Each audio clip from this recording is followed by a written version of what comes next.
I want to start with just a deep breath in and out.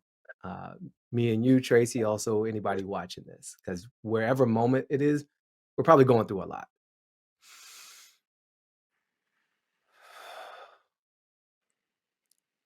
Yo, my name is Baratunde Thurston. I'm a writer, an activist, sometimes a comedian. I host a podcast called How to Citizen. I wrote a book called How to Be Black. I produce television shows and talk live into mics and screens, trying to tell a better story of us, not just of me, and using some skills of humor and analysis and obsession to explain where we've been and where we can go that's in a better place. And that better place is right here with Tracee Ellis Ross. For me, right here, right now, this is a very special moment with this singer, this actress, this entrepreneur behind Pattern Beauty, this Golden Globe winner, this producer, director, lemon and salt loving stiletto wearer. Welcome to this shared screen, Tracee. Hello. Hello. Thank you for introducing me in my square so beautifully, and also it's lovely to properly see you. I took some deep breaths before we got on here, but this deep breath to take together is always a good way to start a connection. Oh, good. So what's your inspiration, Tracee, to get involved in Never Is Now, this largest gathering around anti-Semitism and hate in the world? Why are you here? I'm here because I love imagining a new world. I'm here because I like using the on-ramp of human connection to create spaces and a world where we don't have to have conversations about hate, where that doesn't exist and cannot live, it cannot flourish, it cannot have space because it doesn't match the environment. I'm here because of my understanding and connection to the principles around equity and justice and inclusion that really align with my own personal core values. And I'm committed to a world that's based in the love of humanity. And yeah, how about you? Why are you in this conversation with me for this wonderful conference? Yeah, I mean, I'm here in part because of you, truly, and this is kind of an honor. But I think Never Is Now is a very powerful, short way to tell a whole story. And it just hits me because we say never again, and yet we're going through things and we're behaving in ways that we said we wouldn't again. And so never is ever present. And I like the urgency of that title. You said something about, wanting to create essentially a world where we don't have to do conferences like this. I'm living in that world in the future, in our hypothetical higher plane with you. I too am committed to that. I'm here because I want to contribute, and time and attention are valuable, and I want to contribute those to something like this. I want to learn humbly. I have some experiences with certain forms of dehumanization and discrimination and hate, and I don't want that for anybody. Even the people I strongly disagree with, I don't want that. There's ways to do this and there's ways not. And so I think this And there's ways to organization, this disagree. gathering, exactly. So I'm here to learn too. I want to take part in the rest of the joint and listen to the specialist, to up my skills and improve my practice of being a human, as we say in our podcast, of citizening. This kind of verb version of it, not the show me your papers version. I want to understand, what identities are you bringing to this conversation? I see some from the outside, from the Wikipedias: Black, woman, Jewish, diva, goddess, leader. But what identities are you holding? Well, I identify as a Black woman. I have not chosen Judaism as a religion. My father is Jewish and was raised Jewish.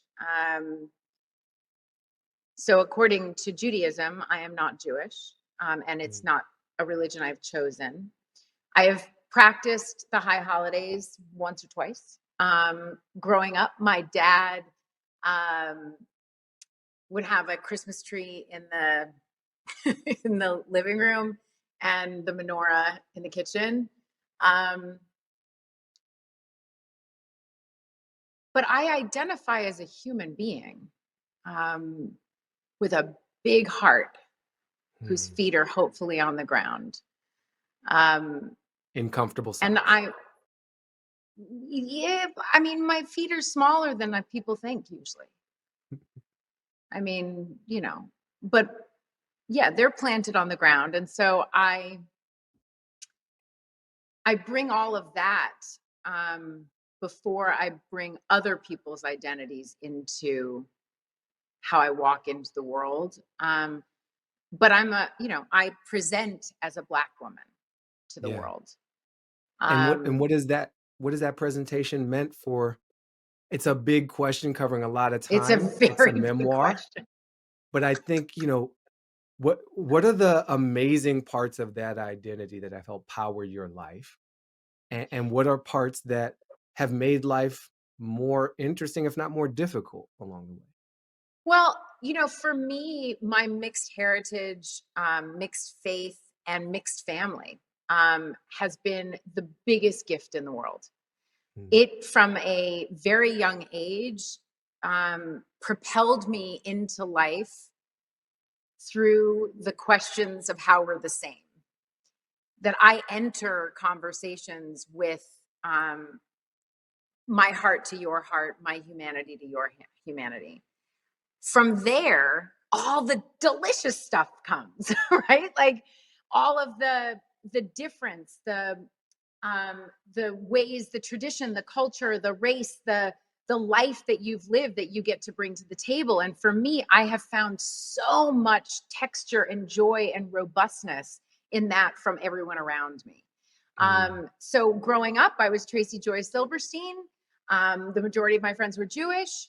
The majority of my friends were white. My whole family was Black.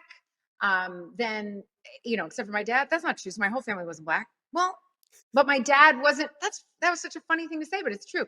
I didn't spend a lot of time with my dad's family. So it was my dad and then, my mom's extended family, my mom's siblings. We would go with them and all of our cousins. And so that world was inundated with Blackness, but I didn't identify it as Blackness. I identified it as my family.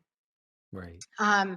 And I think I became very aware of these things as I started to grow up, sort of the places of difference. And they became, in my opinion, the aces in my deck. It allowed me to walk into any space and feel I belonged. As I started to grow up, I would notice when I was the only, which was often. Still, it happens. The only man, the only woman in a man's space, the only Black person in a space of mostly white people. I would notice those things as I got older. As I was young, when I was younger, I didn't notice those things. There were a couple of experiences of that growing up as a kid that were really interesting. I remember a homeless man on the street comment. I was walking with my friends down the street, and a homeless man actually said something about me being Black in this group of white friends. And it hadn't dawned on me in that way. That's such an interesting memory. I was trying to take myself back there actually and try and remember what if anything there was a feeling around that. But my mixed heritage gave me the gift of comfort anywhere. And I know that that's not everyone else's experience. Yeah, that's I also, beautiful. what people do know about me is, my mom is Diana Ross. I came into the world with that. And because of the privilege that I was raised with, light skin privilege, beauty privilege, fame privilege, money privilege, education, all of those things that also create a blind spot if you don't take the time and the work to open yourself to the spaces that could be blind. We all come with blind spots. Yeah. But because of that, I leapt over a lot of the pointed end of what being a Black Jewish woman, the pointed end of that arrow, those experiences would have looked like. And for me Mm. personally, I ended up taking them as personal. So I didn't know that there was a systemic thing happening out in the world. I didn't know that racism and sexism were baked into so much of what my activities were, my life was, my choices were, and things like that. And as I've gotten older, I have really and more educated. The reality of the system and those beliefs. You said something that was really interesting that I heard you say. Something like systems or collective stories, a collection of stories, something like that from your TED Talk. Yeah. Yeah. I said, systems are just collective stories we all believe in. Yes. Yeah, something And like that. so the for most of my growing up, I didn't know that they were stories. I just thought they were Mm. facts. And so the unpacking of so many of those things has been a big part of my adult life. Yeah. And then trying to Good. dismantle them. Sounds easy. So you should be done in a month? Oh, no. I'm almost done now. Yeah. Oh, okay, cool. Will you Yeah. share the answer with the rest of us? Oh, sure. Yeah. Okay. I wouldn't keep that to myself. Okay, thank you. Thank you. That's good. Yeah. Some people might. Some people might. Let's talk about laughing. Shall we? You've been in comedy. I work in comedy. Like for me, the comedy piece, it happened accidentally. I grew up a very serious child and I wasn't. No one in my grade school or middle school or even high school, if they say, I knew Baratunde was gonna be funny, they're lying and they're like the eyewitness that edits their testimony to fit the later discovered facts. There's just no way. I was a self-righteous, strident, holier than thou kid, I'm really dead. focused on politics and activism, and I fell into the humor How did you accidentally. fall into the humor? I tripped, and people laughed. No, I fell into it because it was 2 things. My mom, she created a house where we watched a lot of comedy and listened more than we watched. We listened to records of Red Fox and Richard Pryor and Whoopi Goldberg. We listened to cassettes of like Garrison Keillor, Lake Wobegon, and all these. I used to listen to these radio dramas from like the 40s that she grew up on, I and don't know Mom and who those Abner. last two are. You don't know who are? The last two that you just said. I don't know who those are. Oh, Garrison Keillor. Mm-mm. Yeah, he's totally not black at all. Like I guess the farthest from black you could get is a very very white guy. Lake Wobegon's like a Midwestern. I don't know if it's Minnesota or Wisconsin, but somewhere in that region. Um, and just a down home kind of folksy vibe, the opposite energy of a Red Fox. But all of that, I think, baked something around me that I didn't understand that I knew how to do until later in high school. A lot of my activism, I just got burnt out, and I got on the internet. I graduated high school in 1995. We had an early internet connection because I went to a very fancy high school in Washington D.C. And so the early internet, I would start finding all these jokes online, and so I started sharing the jokes that I found, and I became like this joke DJ where I had this email list, and I would send out jokes every week to my growing email list, and that evolved so that by the time I got to college, I was writing a satirical newsletter for a small circle of friends, and then hundreds, and then thousands of people who wanted my kind of onion-like take on the world before I knew what the onion was. So the humor helped me calm down from a lot of the anger over the state of the world. So it wasn't even about a high-minded mission. It just made me feel better. Mm. Then I discovered through writing, oh, people are able to see what I'm saying differently if I make it funny. And then once I got on stage with comedy, I could feel the energy. And there were folks who I might have said the same thing to, and they just shut down. But when I do it with a comedic story and relate to them and make myself vulnerable in the story, then they see themselves in me.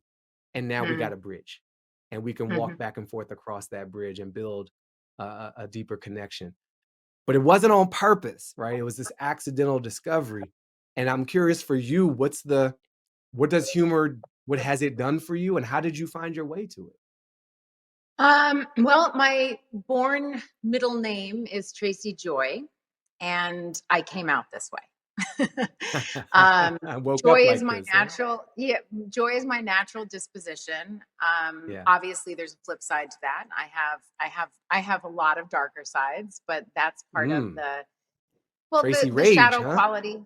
Well, yes, I did a TED talk on fury. I That's mean, you right. know, You did. I have those are the things that fuel and feed each other and that make me a Mm. whole human. And wholeness is what I strive for. So Yeah. I came out joyful. I am joyful. It is my natural disposition. I don't consider myself a comic or a comedian. I love to laugh. I love other people laughing. I think it opens your heart. And I think when your heart's open, there's so much that you can receive. It's like, you know, a spoonful of sugar helps the medicine go down. Yeah. It opens you. It is one of the, to me, the highest forms of spirituality. Um, Mm. it is just up there with the good stuff. And um, it has translated into my work. My joy contains a lot of vulnerability. It saved my life in so many moments. I am the funniest when I am the most hurt. It's Mm. where some of my best stuff comes from in therapy. I'm hilarious. I'm um, hilarious in therapy that's a great I am descriptor. hilarious in therapy. Is that like She's like I'm the a great best. singer in the shower, I'm hilarious in therapy? Yeah. I've never done stand up, but it is the great connector. It is Yeah. also my saving grace, being Mm. able, you know, and I get it from my father. My father has a wonderful self deprecating sense of humor and has an ability to laugh at himself in a way that is very healing. And it has helped me. I mean, I can make fun of myself. Timing is everything. But it is one of the best showers you can take. Um, and um, and I agree with you that a lot of people can receive, most human beings can receive so much more when they are laughing than when they're being punched in the face. In terms of national awareness of longstanding pains and these public flashpoints of dehumanization and hate. And a lot of people got snapped awake by Jews will not replace us in Charlottesville. A lot of people got snapped awake by the slow murder by Derek Chauvin of George Floyd out in public in broad daylight on camera in front of his colleagues and coworkers. And a lot of people got snapped awake on January 6th of 2021 with this mob, this violent mob that attacked our house, in the US, our people's house. And tried to Since overthrow our all government. Yes, trying to overthrow our government, trying to take away all of our power because it's all ours in a democracy. We the people Yep. in people power. So, I always thought it was like self-defeating and sad to rant against the government in a democracy and to dog the government. It's like you're just hating on yourself, bro. Like it's you. Do something, but don't burn it all. Anyway, that's another conversation to some degree. But I am curious, because Joy is your middle name, um, what are you feeling joyful about in the context of all that there is to feel pain about right now? Well, I like the way you framed that, that these moments have been flashpoints. You know, before I get to what I'm feeling joyful about, I will say that as a society and as a people, we have seen with our eyes, the one word you didn't use was violence. There's been so much violence, violence of language, violence of action, violence against people's bodies. And we have seen it, and it's very painful. Obviously, the pain of seeing and witnessing those acts of violence, doesn't hold a candle to those that it is perpetrated on. But I like that you framed it as those have been flashpoints, and it woke a lot of people up. I think that there's a lot of healing and holding to be done of ourselves and of each other around that. I think between what we've been through in the last 2 years of this pandemic and all of those different things that you cited and so many more, we need to allow ourselves room to process those things. And I don't think we'll know what the impact has been for a long time. The things that have given me joy was out of my reach for a little bit, and it was very scary. Talk about that. Well, I felt like so many things, so many assumptions of the foundation of our lives was out of whack. It felt like there was no floor beneath me. And that was a good thing, because the floor is broken. It is broken. And I kept likening it back to, topple the patriarchy, all of these, take down the system, dismantle the system, all of these different things. And so many of us have been surviving and even thriving within the system, even though that system has been built on the backs of so many and those that are vulnerable, and is continuing to do that in that way, which the pandemic laid bare, that all of the frontline workers, women and people of color, like, hello, we're still doing this, that sick leave is not paid for, like all of these different things. It was just laid bare. It's been here forever, but somehow a lot of people saw it as a flashpoint and woke up. And so even though, I might be on the 13th floor of the building of patriarchy and white supremacy and like all these things, like I haven't been able to open my windows, you know what I mean? And all of a sudden we're toppling it, and like there's no staircase up to get the stuff. It's like there's all these metaphors that we can use for what's happening, but it needs to happen. We need to tumble these things.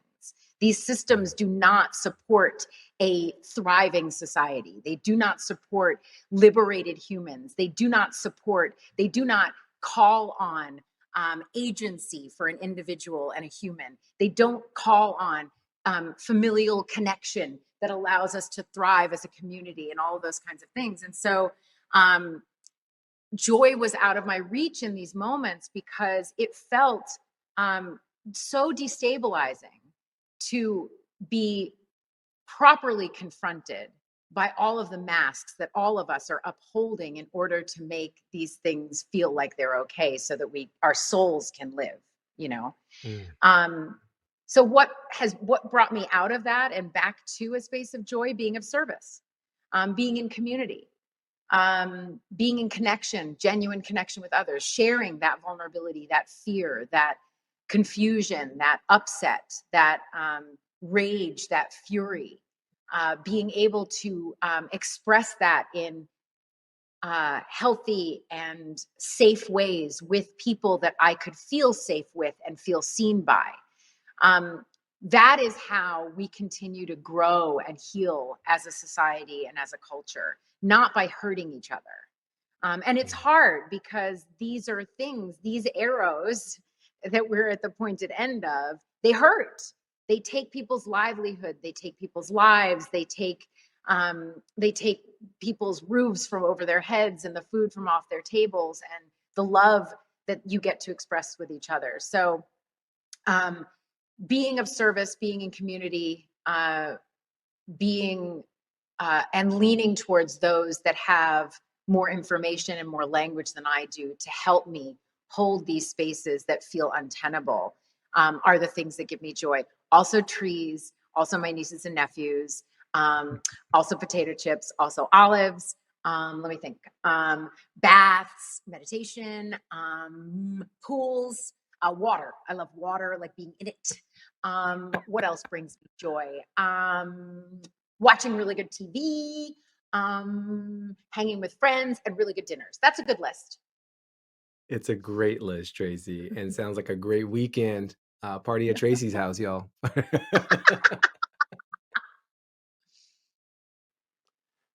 Tracee Ellis Ross, it's been a pleasure. Thank you. Baratunde, thank you so much. And thank you, ADL, for this. This was a lovely conversation. Yeah, and let's not have to do this forever. No, let's be in person actually means next time. never. Yeah. Oh my God. Yeah.